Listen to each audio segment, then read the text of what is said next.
Assalamualaikum and good morning students. Welcome to Forward Public School e-learning class 7th subject General Science. Congratulations students, you are promoted to class 7th and this is your new academic session 2021-22 and I am your General Science teacher Ma'am Aisha Nasreen. Now let's start chapter 1 of your midterm syllabus and the chapter name is Human Organ Systems. This is the first part of this chapter, the digestive system. This is your new book. Now open your book, page number 3. The chapter name is Human Organ Systems, यानी कि इंसानी आज़ा का निज़ाम. As we have already studied in grade 6, different organs work together to perform a common function. जैसे कि पहले हम grade 6 में पढ़ चुके हैं कि मुख्तलिफ़ किस्म के अज़ा जब इकट्ठे काम करते हैं तो एक ख़ास किस्म का काम सर अंजाम देते हैं. Group of organs working together make organ system. जब ये ऑर्गन्स ग्रुप में इकट्ठे काम करते हैं तो इसको ऑर्गन सिस्टम्स कहते हैं क्योंकि कोई भी ऑर्गन अकेले काम नहीं करता. हर एक ऑर्गन का अपना एक सिस्टम होता है जो कि ऑर्गन सिस्टम बनाते हैं. Organ systems make a complete and functional organism, for example, human, reptiles and birds, etc. Reptiles means रेंगने वाले जानवर. ऑर्गन सिस्टम एक कंप्लीट फंक्शनल ऑर्गेनिज्म यानी कि एक काम करने वाला जानदार बनाते हैं, मसलन human beings, reptiles, birds etcetera. In human body there are 11 major organ systems. इंसानी जिस्म में 11 मेजर सिस्टम्स पाए जाते हैं. Some of them include the nervous, respiratory, cardiovascular, digestive, reproductive, urinary, integumentary, skeletal and muscular systems. We will discuss two of the main systems in this grade, digestive and respiratory system. Interesting information. An adult human body is generally made up of 100 trillion cells, 206 bones, 600 muscles and 22 organs. एक इंसानी जिस्म 100 trillion cells से 206 bones, 600 muscles और 22 organs से बना होता है. The integumentary system is the organ system that protects our body from different types of damages, for example, loss of water or wound from external attack. Integumentary system यानी कि जल्दी निज़ाम एक ऐसा सिस्टम है जो कि हमारी बॉडी को मुख्तलिफ़ किस्म के डैमेजेस से बचाता है. मसलन ये इंटरनल ऑर्गन्स को ज़ख़म से बचाता है और लॉस ऑफ वाटर से बचाता है. Now please turn the page number 4. Look at the diagrams of this systems. Number 1 respiratory system, सांस लेने का निज़ाम. नर्वस सिस्टम, असाबी निज़ाम. डाइजेस्टिव सिस्टम, निज़ाम हाज़मा. कार्डियोवैस्कुलर सिस्टम, कल्बी निज़ाम. इंटीगुमेंट्री सिस्टम, जल्दी निज़ाम. यूरिनरी सिस्टम, निज़ाम अखराज. मस्कुलर सिस्टम, पट्टों का निज़ाम. स्केलेटल सिस्टम, हड्डियों का निज़ाम. Now let's start the human digestive system. Digestive system means निज़ाम इन्हिज़ाम या निज़ाम हाज़मा यानी कि वो निज़ाम जो खुराक को जिस्म का हिस्सा बनाता है.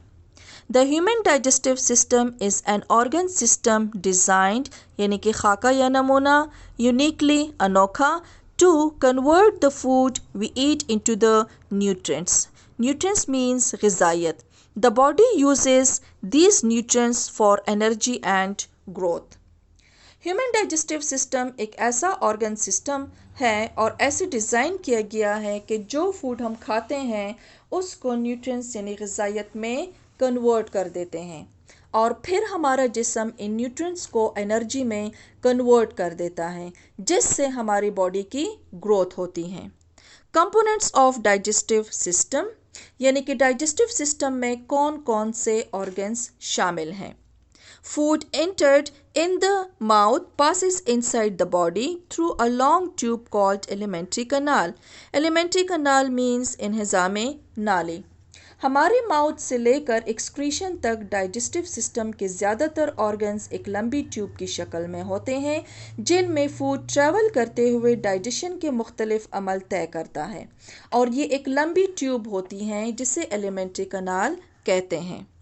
The alimentary canal is composed of mouth, salivary glands, tongue, teeth, throat, pharynx, esophagus, stomach, pancreas यानी कि लबलबा, gallbladder यानी कि पित्ता, small intestine, large intestine and anus.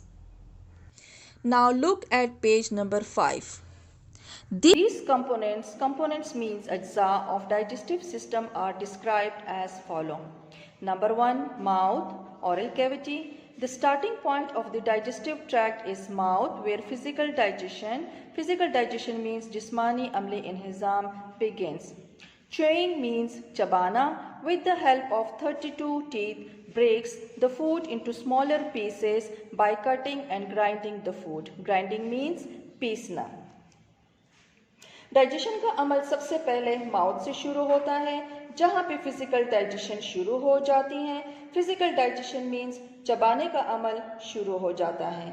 हम खाना खाते हुए उसे दांतों के जरिए, जिसकी तादाद 32 है, चबा कर छोटे छोटे टुकड़ों में तब्दील करते हैं. Many papilla means उभार, are present on the upper part of tongue to grip the food. Grip means पकड़ या गिरफ्त. हमारी जुबान के ऊपर छोटे छोटे पेपले यानी उभार से पाए जाते हैं, जो कि फूड को चबाए बगैर आगे फिसलने नहीं देता, बल्कि होल्ड करके रखता है. मसलन यानी अगर टंग और फूड के बीच में कोई फ्रिक्शन नहीं होगा, जो कि पेपली की बदौलत मुमकिन है, तो टंग फूड को घुमा नहीं पाएगा और फूड डायरेक्ट चबाए बगैर फिसल जाएगा. The tongue also helps to push the food toward the throat for swallowing. Swallowing means निगलना. फूड को swallow यानी निगलने के लिए टंग बहुत इम्पॉर्टेंट रोल प्ले करता है, यानी कि टंग फूड को थ्रोट की तरफ पुश करने में हेल्प करता है. यानी कि लआब also mixes with the food to moisten it and begins the digestion of carbohydrates starch in the mouth. Moisten means गीला होना. फूड को च्यू करने के दौरान स्लाइवा यानी लआब प्रोड्यूस होता है, जो कि फूड को मॉइसन यानी कि गीला कर देता है, और यही से फूड में मौजूद कार्बोहाइड्रेट्स की डाइजेशन शुरू हो जाती है. The body also uses saliva to lubricate. Lubricate means चिकना करना या हमवार करना. Food as it has to pass through the alimentary canal. इसके अलावा saliva फूड को चिकना और हमवार कर देता है, ताकि फूड एलिमेंट्री कनाल में आसानी से पास हो सके. This will change the food into a form that our body can absorb and use.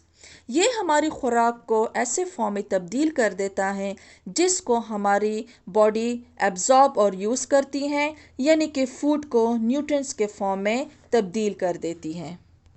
Number 2, throat यानी कि फेरिंग्स मतलब है गला या Hulk. The throat is also called pharynx is the next destination for the food. Destination means मंजिल. Throat जिसको pharynx भी कहा जाता है, ये फूड की अगली मंजिल यानी डेस्टिनेशन है. Food travelled from here is shifted to the oesophagus swallowing tube. Food यहाँ से ट्रेवल करते हुए इसोफेगस, जिसको स्वेलोइंग ट्यूब कहा जाता है, की तरफ शिफ्ट कर देता है. Throat contains the epiglottis, a flap of tissue that acts as an opening to route the food to esophagus. Throat में एपिग्लोटिस मौजूद होता है. Now what is epiglottis? Epiglottis is a flap of tissue. Epiglottis झिल्ली का बना होता है. जब हम खाना खाते हैं तो ये लैरिंक्स यानी कि ट्रेकिया को ब्लॉक कर देता है, ताकि खाना गलती से विंड पाइप में ना चला जाए. मसलन एपिग्लोटिस का मेन फंक्शन ये है कि फूड पाइप और विंड पाइप को जब जब ज़रूरत होती है तो एक को ओपन करता है और दूसरे को बंद कर देता है. नंबर 3, इसोफेगस रिज़ाई नाली यानी कि खुराक की नाली. The oesophagus is a tube that starts below the pharynx and extends to the stomach. Extends means फैलना. इसोफेगस एक लंबी ट्यूब होती हैं जो कि फेरिंग्स से स्टार्ट होती हैं और स्टमक तक जाती हैं, और ये खाने को स्टमक तक ले जाने में हेल्पफुल साबित होती हैं। There is peristalsis, a series of contractions यानी कि सुकड़ना in the esophagus that pushes bolus to the stomach. Bolus means नवाला। एसोफेगस में पेरिस्टाल्सिस मौजूद होते हैं जो कि खुराक को बोलस यानी कि नवाले की फॉर्म में स्टमक तक लेकर जाती हैं। What is peristalsis? Peristalsis is a wave-like muscles contractions that move food through the digestive tract. Tidbit: the mixture of food and saliva is called bolus. The bolus is formed in the mouth during the process of chewing. Bolus एक नवाला होता है जो कि chewing के process के दौरान बनता है। Interesting information: saliva helps to heal the wounds present in the mouth quickly than anywhere else in the body. Wounds means जख्म, heal means भरना। अगर मुंह के अंदर कोई जख्म बन जाए तो saliva इसको जल्दी से हील अप कर देता है। नंबर 4 स्टमक यानी कि मैदा। The stomach is a sac-like organ that has strong muscular walls. Stomach का स्ट्रक्चर बैग की तरह होता है और इसके अलावा इसके मस्कुलर वॉल्स बहुत स्ट्रॉन्ग होते हैं जिसमें फूड स्टोर होता है। Now turn the page. Number 6 The stomach acts as mixer and grinder after having the food. जब फूड स्टमक में चला जाता है तो स्टमक मिक्सर की तरह काम करता है और फूड को मज़ीद ग्राइंड करता है। It secretes means खारिज करना, the hydrochloric acid, gastric juices and powerful enzyme pepsin in active form, pepsinogen, that helps in continuing the breaking down of food. इसके अलावा स्टमक कुछ गैस्ट्रिक जूसेस HCl यानी हाइड्रोक्लोरिक एसिड और enzyme pepsin produce करता है। Pepsin एक active enzyme है जो फूड में प्रोटीन पार्ट को डाइजेस्ट करता है और जैसे ही फूड स्टमक में एंटर होता है स्टमक HCl रिलीज करता है। इसके साथ ही पेप्सिनोजेन जो इनएक्टिव एंजाइम है वो पेप्सिन में कन्वर्ट हो जाता है जो एक्टिव एंजाइम है। ये फूड को डाइजेस्ट करने में मदद करता है। The food now has been changed in the form of liquid paste to leave the stomach. अब फूड लिक्विड फॉर्म में चेंज हो जाएगा और स्टमक को छोड़ के स्मॉल इंटेस्टाइन की तरफ मूव हो जाएगा। Do you know? The capacity of an adult stomach is approximately 1.5 liters of material. Capacity means सलाहियत, approximately means तकरीबन। अब फूड लिक्विड फॉर्म में चेंज हो जाएगा और स्टमक को छोड़ के स्मॉल इंटेस्टाइन की तरफ मूव हो जाएगा। नंबर 5 स्मॉल इंटेस्टाइन यानी कि छोटी आंतें। The destination of food next to stomach is small intestine. It is loosely coiled. Coiled means गोला या लिपटा हुआ। Long tube present in the abdomen यानी कि पेट. Its length is about 20 feet. अब स्टमक के बाद फूड की अगली मंजिल स्मॉल इंटेस्टाइन है। ये एक लंबी ट्यूब होती हैं जो कि गुच्छे यानी कि कर्ल फॉर्म में एब्डोमेन में यानी कि बेली में पाई जाती हैं और लंबाई 20 फीट होती हैं। Two purposes are served here. First, food is broken down by using digestive enzymes and bile. Enzymes means khamre. Second, useful nutrients are absorbed here. The digestive enzymes are released by the pancreas while the bile is provided by the liver. पहला purpose ये है कि food digestive enzymes जो कि pancreas से release होता है और बाइल जो कि एक जूस है लिवर से रिलीज़ होता है, ये दोनों फूड की ब्रेकडाउन करते हैं। दूसरा पर्पस ये है कि स्मॉल इंटेस्टाइन में न्यूट्रिएंट्स एब्जॉर्ब हो जाते हैं। Peristalsis also helps to carry the food in this organ. अब यहाँ पेरिस्टाल्सिस मूवमेंट के ज़रिए फूड आगे की तरफ पुश हो जाता है। There are 3 parts in small intestine. duodenum, jejunum and ileum. Duodenum responsible for the process of breaking down of food. Jejunum and ileum are responsible for the absorption of nutrients, for example, carbohydrates, proteins and fats into the blood. Duodenum का basic function ये है कि ये food की break down करता है. Duodenum means छोटी आंत का पहला हिस्सा, जेजुनम मीन्स दूसरा हिस्सा, इलियम मीन्स छोटी आंत का निचला हिस्सा. जबकि जेजुनम एंड इलियम न्यूट्रिएंट्स को एब्जॉर्ब करने में हेल्प करते हैं. फॉर एग्जांपल यहाँ पर कार्बोहाइड्रेट्स, प्रोटीन्स, फैट्स की ब्लड में एब्जॉर्प्शन हो जाती हैं. नंबर 6 लार्ज इंटेस्टाइन, कोलोन यानी कि बड़ी आंतें. After small intestine the remaining means बचा कुचा food which has now become stool means यानी कि waste material is transferred to large intestine. It is a 5 to 6 feet long muscular tube. Small intestine के बाद रिमेनिंग फूड जो कि stool form में होता है लार्ज इंटेस्टाइन में चला जाता है और ये 5 to 6 फीट एक लंबी ट्यूब होती हैं. The first part of the large intestine is caecum. Caecum means बड़ी आंत का पहला हिस्सा and the last part is rectum यानी कि बड़ी आंत का आखिरी हिस्सा. लार्ज इंटेस्टाइन का फर्स्ट पार्ट सीकम और लास्ट पार्ट रेक्टम कहलाता है. The peristaltic movements facilitate the movement and transfers of stool into and out of the colon. अब यहाँ पर भी peristaltic movement के ज़रिए स्टूल को पुश करके कोलोन की तरफ मूव किया जाता है. Now look at the page number 7. The stool is converted in a liquid form first and then into solid form. The water is totally removed from the stool here. Stool पहले liquid form में convert होता है और फिर solid form में convert हो जाता है और पानी इसमें से ख़त्म हो जाता है. The stool itself is mostly the food remains and bacteria. It is defecated means खारिज करना, excreted out of the body through anus which is the last part of the digestive tract.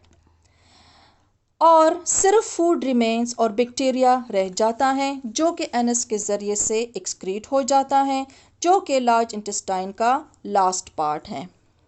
It normally takes about 36 hours to get out of the It normally takes about 36 hours to get out of the body through the large intestine. और इसको खारिज करने में 36 hours लगते हैं. Interesting information. The appendix is located. Appendix means एक छोटा सा ट्यूब होता है. At the joining point of the small intestine and large intestine. It is about 4 inches long. Appendix small intestine और लार्ज इंटेस्टाइन के दरमियान में होता है और ये एक पतली ट्यूब की फॉर्म में होती हैं जो कि 4 इंचेस लंबी होती हैं. Appendix is a useless organ with no role in digestion. If the appendix is surgically removed, it causes no observable health problems. Appendix एक यूजलेस ऑर्गन होता है जिसका डाइजेशन में कोई ख़ास रोल नहीं होता. अगर अपेंडिक्स को किसी बीमारी की वजह से सर्जिकली रिमूव किया जाए तो कोई हेल्थ प्रॉब्लम्स का इशू नहीं होता. This is the end of part 1 reading and explanation, and we will do next part of this chapter in our next class. Thank you and Allah Hafiz. Stay home, stay safe.